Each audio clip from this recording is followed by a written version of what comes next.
Well, hello there, ladies and gents. Great to see you again, and welcome back to Advance Your Wealth with Homer Smith. Ryan Ruff here, your moderator. I've got Homer standing by. We're going to jump into another wealth management discussion here in just a moment, but I want to tee things up for you guys today before we get into the weeds of the conversation. Look, many families out there plan to pass along some of their wealth to children or grandchildren, but what about passing down those values? And this is a conversation I know you guys have heard in different ways, shapes, and forms from Homer and I. We're going to zoom in specifically today on these values, this idea of purpose and possibility and other important family legacy concerns and conversations that need to happen. So today, Homer and I are going to be taking a look at just how legacy planning as a whole can potentially help both the people transferring their wealth and the people that are receiving their wealth.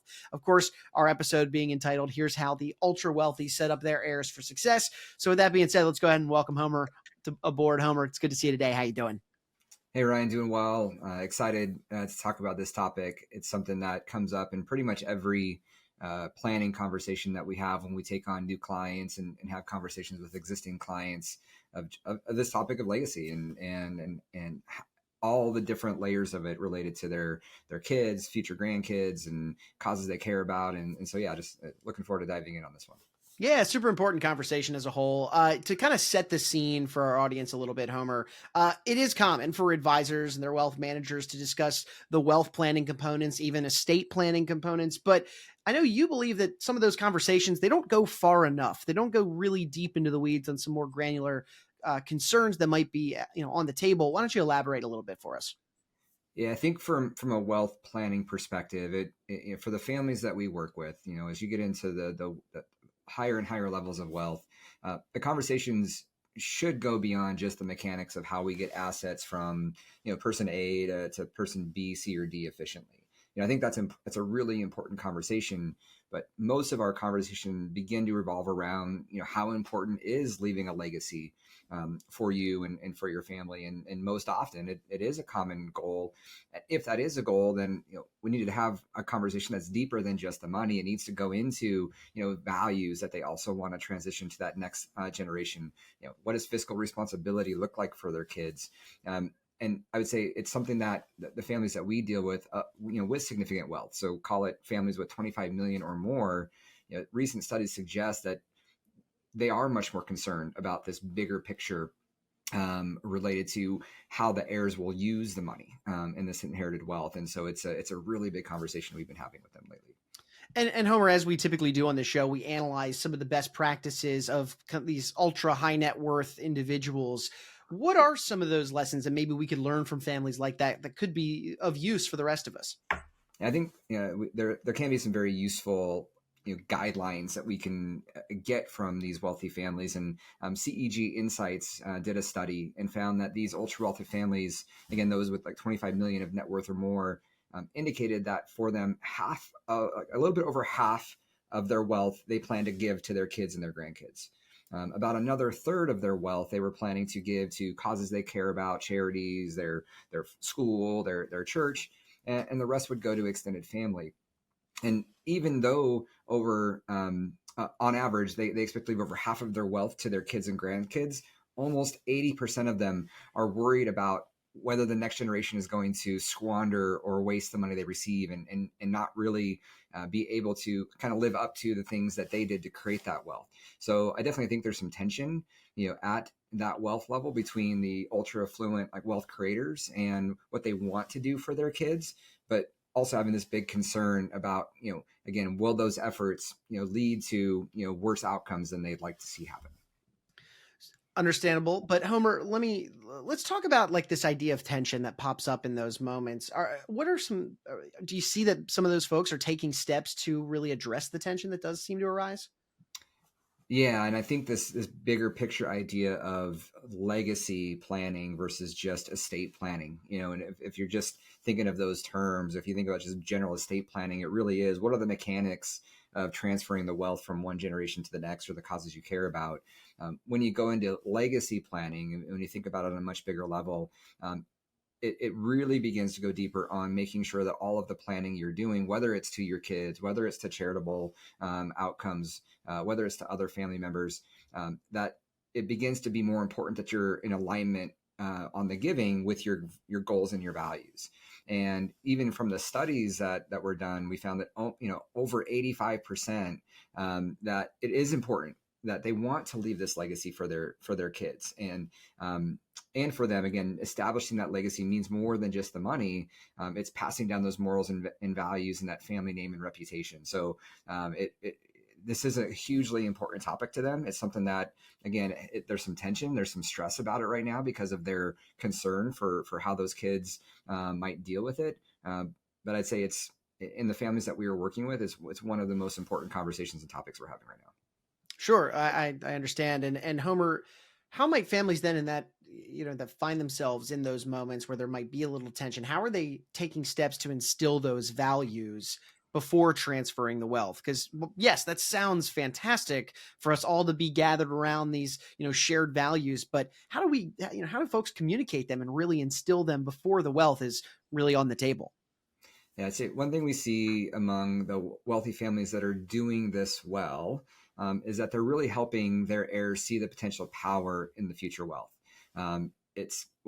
Those future heirs and potential inheritors that they at the stage that we're typically engaging with them, they're not super interested yet in getting super deep and in depth on specific legal strategies and investment products, but they do have a really big interest in more of the bigger picture understanding of what they can accomplish with this wealth. They're seeking to understand, what kind of impact can they make, in their local community, within their family, or even the world at large. And so I think that these heirs and inheritors are benefiting in a big way from starting earlier and getting help, because those families are often working with a good team of advisors around them. They're utilizing those same advisors to help these next generation wealth inheritors begin to create their own wealth agenda and think through the future a bit more, much earlier on. I like it. Homer, is there anything else, any additional topics of consideration really that families could be leveraging to double click into this idea and transfer these values? Yeah, I think one important component of this, and again, this is an area that we see a lot of the families we work with are struggling in before we meet them, is this is something that you have to discuss a lot. This is one of I would say the most critical factors in being able to make sure the wealth doesn't disappear in future generations. We talked in previous podcasts that some of the stats that are out there from other studies and surveys is something like 90% of wealth doesn't make it past the third generation. Like 50% doesn't make it past the second generation. And one of the biggest reasons for that, or two of the biggest reasons for that, is a lack of family harmony between and amongst the generations, and the lack of heir preparedness for receiving that level of wealth. And that it relates to all these issues we've been talking about here. And so this isn't a one-time conversation that you would have and you're kind of done. Like, hey, these are my values. Here's what I'd like to see happen. This is something that is going to take years of instilling those values and helping your heirs kind of shape and mature how they understand and deal with the kind of wealth that they're going to be receiving. And it might start at very simple conversations around just balancing spending and saving, to then as they get older, it's how do you begin to think about getting married and having joint accounts with your spouse, and what does that mean, and how do you start to think about investing strategies, and how do you think about college funding for your future kids? So it's something that evolves over time. And again, the families that are doing it the most successfully start when their kids are young, and again evolve that conversation as the kids grow. Certainly. But Homer, look, discussions around issues facing money and family wealth, they're tricky and they're not easy conversations just to open up. So any advice for folks out there on overcoming kind of that initial hurdle of just getting the conversation started and then following up on it over time? Yeah, and I think this is a really important question, and one that we find a lot of the families we deal with have some challenges around, especially depending on where they're at in their financial lives. Sometimes we're meeting clients that are the wealth creators, and they're already in their 60s and 70s. So not only do they have kids, they got grandkids and maybe even great grandkids. And others we meet earlier that have younger families. And especially, I would say, with the older generations, they really struggle with the idea of bringing all of the money into the conversation. And they're I think worried about the kids fully understanding the total wealth picture. And they're worried that if we start this conversation, there's this idea that we might have to open the books and share kind of everything with them. And that really isn't the case. And to some extent, with technology we have today, whether it's Google, Chat GPT, if they know how to use that stuff, they probably already are able to have a good idea of what you're worth. So by holding back, you're probably not hiding too much from this. And I think I'll share another story that I've seen in the past, and around I think it was on a reality TV show with the basketball star Shaq, who I'm sure most of you are familiar with. And on the show, I think one of the kids asked, are we rich?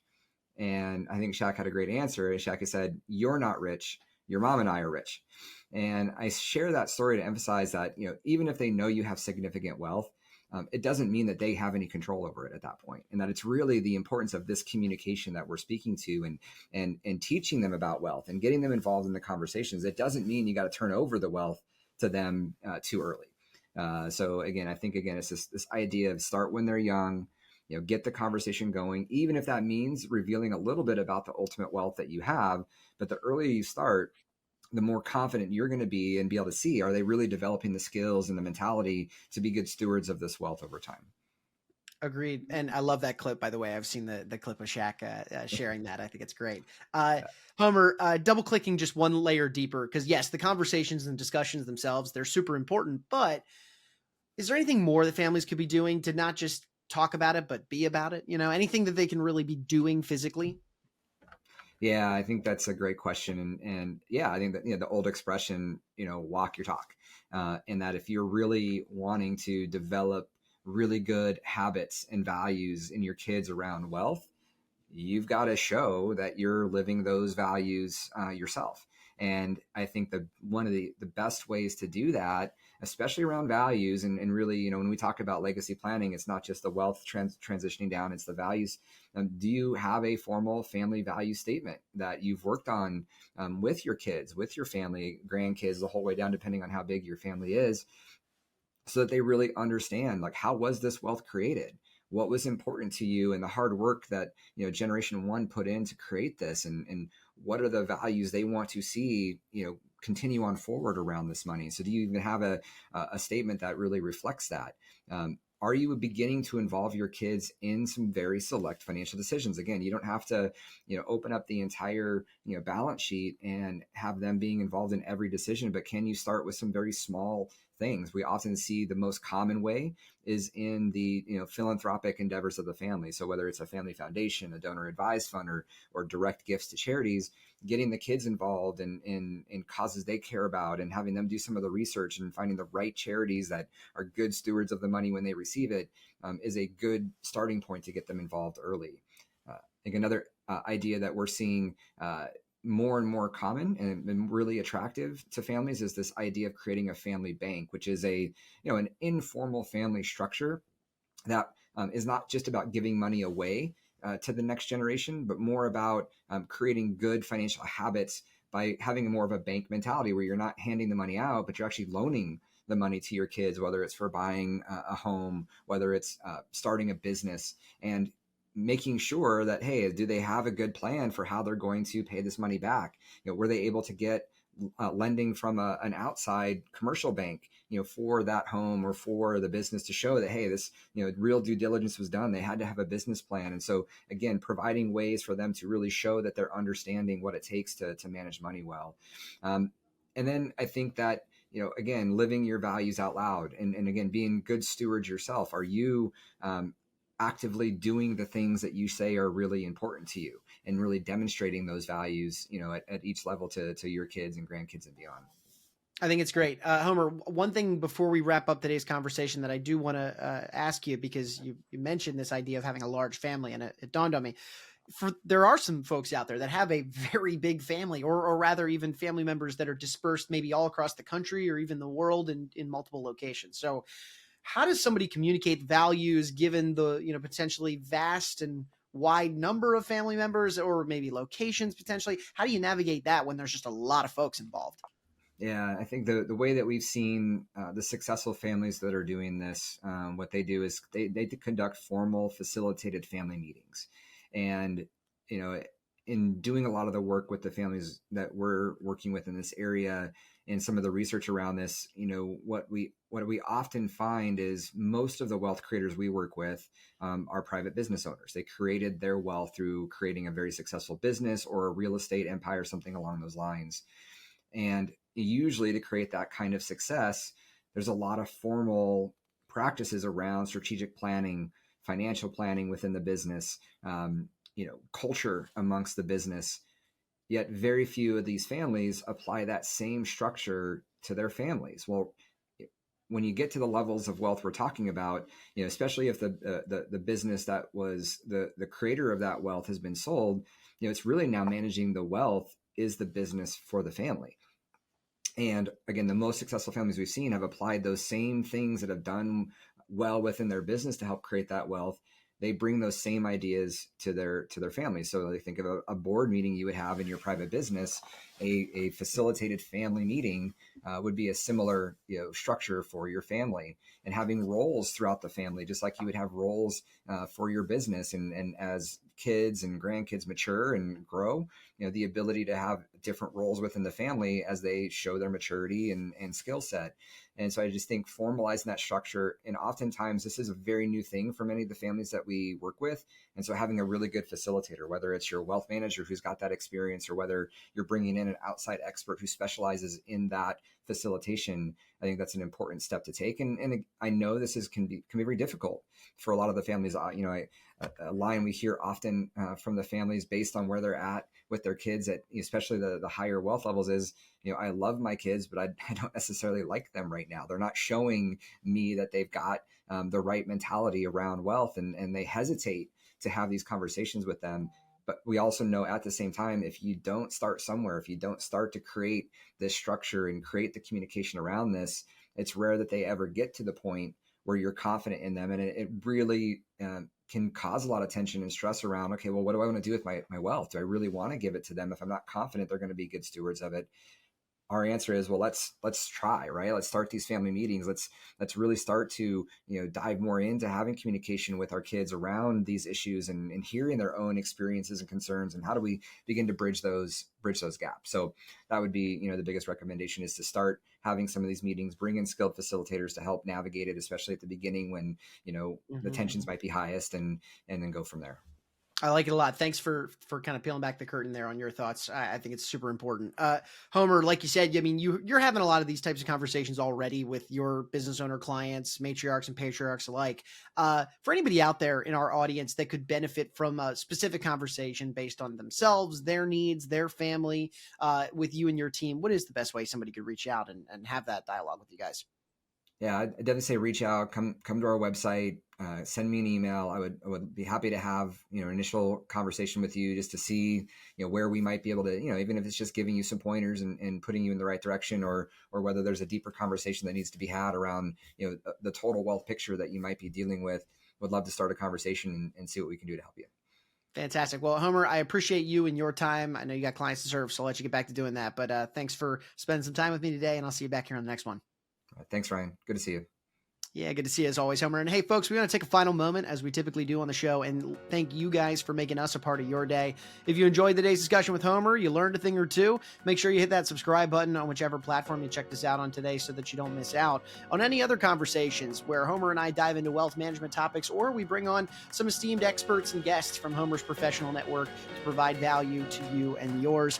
But look, for Homer, I'm Ryan. We're going to go ahead and say so long today. We appreciate you stopping by and being with us today on Advance Your Wealth.